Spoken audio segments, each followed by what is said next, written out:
राधे राधे प्यारे भक्तों, जय श्री कृष्णा, जय माँ लक्ष्मी। प्यारे भक्तों, आज हम लोग सुनेंगे रुक्मिणी अष्टमी की कथा। रुक्मिणी अष्टमी के दिन जरूर सुनिए यह कथा। कहा जाता है कि हर साल आने वाली रुक्मिणी अष्टमी इस साल सोमवार 4 दिसंबर 2023 को है। कहा जाता है कि इस दिन भगवान कृष्ण और रुक्मिणी की पूजा की जाती है।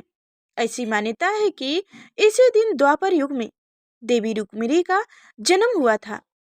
वह विदर्भ नरेश भीष्म की पुत्री थी। रुक्मिणी माता को पौराणिक शास्त्रों में लक्ष्मी देवी का अवतार कहा जाता है। कहते हैं कि रुक्मिणी अष्टमी के दिन विधि पूर्वक देवी रुक्मिणी की पूजा अर्चना करने से हर मनोकामनाएं पूरी होती है और जीवन के समस्त कष्टों का अंत होता है। अब हम आपको सुनाते हूँ रुक्मिणी अष्टमी की कथा। भक्तों, ध्यान पूर्वक इस कथा को सुनिएगा। जय श्री कृष्णा, जय माँ रुक्मिणी। रुक्मिणी अष्टमी व्रत की कथा। द्वापर युग में विदर्भ देश के राजा भीष्म के यहाँ एक अति सुंदर पुत्री ने जन्म लिया। जन्म के समय राजा की पुत्री इतनी गुणवान एवं सुंदर लग रही थी कि मानो साक्षात माता लक्ष्मी ने उनके घर में जन्म लिया है। राजा ने उनका नाम रुक्मिणी रखा। राजकुमारी रुक्मिणी के 5 भाई थे। रुक्म, रुक्मरथ, रुक्मबहू, रुक्मकेश और रुक्ममाली। धीरे धीरे राजकुमारी रुक्मिणी बड़ी होती गई और उनकी शरीर की सुंदरता एवं मुख का तेज और चमक गया तो उसे सभी लोग लक्ष्मी स्वरूपा मानते थे। रुक्मिणी ज्यादातर अपने पिता भीष्म के साथ रहती थी। उस समय राजा से कोई भी मिलने आता तो वह श्री कृष्ण जी की प्रसन्नता करता और भगवान विष्णु जी की तरह उनके शरीर के गुणगान करते। श्री कृष्ण जी की प्रसन्नता सुनकर रुक्मिणी ने मन ही मन में कृष्ण जी का अपने पति रूप में चुन लिया। किंतु रुक्मिणी का बड़ा भाई रुक्म अपने सखा मित्र चैदिराज शिशुपाल से उनका विवाह करके अपनी मित्रता को और भी गहरी करना चाहते थे। राजा भीष्म एवं उनकी पत्नी रानी ने अपने पुत्र रुक्म को बहुत समझाया, किंतु वह उनके प्रति जाकर अपने मित्र शिशुपाल से रुक्मिणी का विवाह तय कर दिया। जिसके बाद राजकुमारी रुक्मिणी बहुत दुखी हुई और कुछ दिनों के बाद शादी की तारीख तय हो गई। पूरे राज्य में राजकुमारी रुक्मिणी के विवाह की तैयारी होने लगी। तब रुक्मिणी ने अपने कुल गुरु को अपना संदेशा दिया और कहा कि हे गुरुदेव, आप शीघ्र ही द्वारका नगरी जाएं और हमारा संदेशा भगवान कृष्ण जी को देना।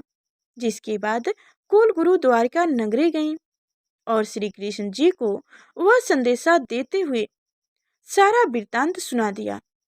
कृष्ण जी ने संदेशा को खोलकर पढ़ा तो राजकुमारी रुक्मिणी ने लिखा हुआ था कि हे द्वारका नंदन, मैंने आप ही को अपने पति रूप में चुना है और मेरे बड़े भैया मेरा विवाह उनके परम मित्र शिशुपाल के साथ करना चाहते हैं, किंतु मैंने तो आपको पति रूप में चुना है। मैं किसी और से विवाह नहीं कर सकती। कृपया करके मुझे अपने चरणों की दासी बनाकर स्वीकार करें। यदि आप मुझे अपनी पत्नी रूप में स्वीकार नहीं करेंगे तो मैं अपने प्राण त्याग दूंगी। यह पढ़कर कृष्ण जी ने उस कुल गुरु से कहा, राजकुमारी से कहना कि वो राज्य के बाहर हमारा प्रतीक्षा करें। जिसके बाद कुल गुरु राजकुमारी के पास आए और बोले कि तुम विवाह से पहले गौरी पूजा के लिए राज्य से बाहर मंदिर में जाना, वहीं आपको श्री कृष्ण जी मिल जाएंगे। उस समय भगवान के पास देवर्षि नारद आए और कहने लगे, प्रभु अब देरी क्यों कर रहे हो?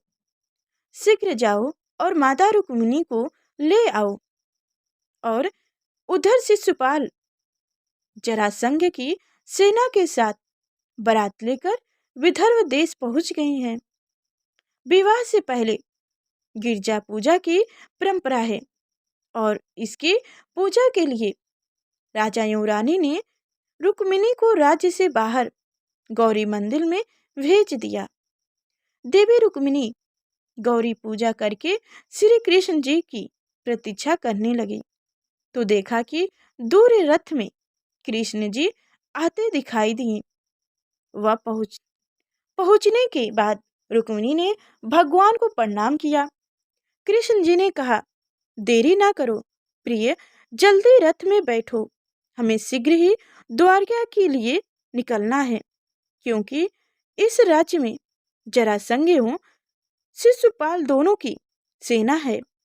यह सुनकर राजकुमारी कृष्ण जी के साथ रथ में बैठ गई और द्वारका के लिए चल दी। जब यह बात रुक्मिणी शिशुपाल को पता चली कि रुक्मिणी का हरण कृष्ण ने कर लिया और वह उसे अपने साथ द्वारका ले जा रहा है, तो अपनी सेना के साथ उनका पीछा करते हैं, किंतु कोई फायदा नहीं होता क्योंकि उनको बहुत देर हो चुकी थी।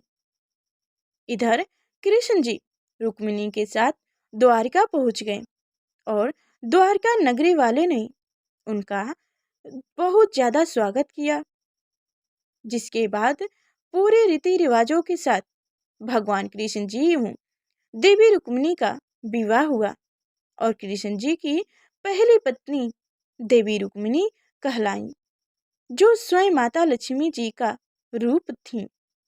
प्यारे भक्तों, ये थी रुक्मिणी अष्टमी की कथा।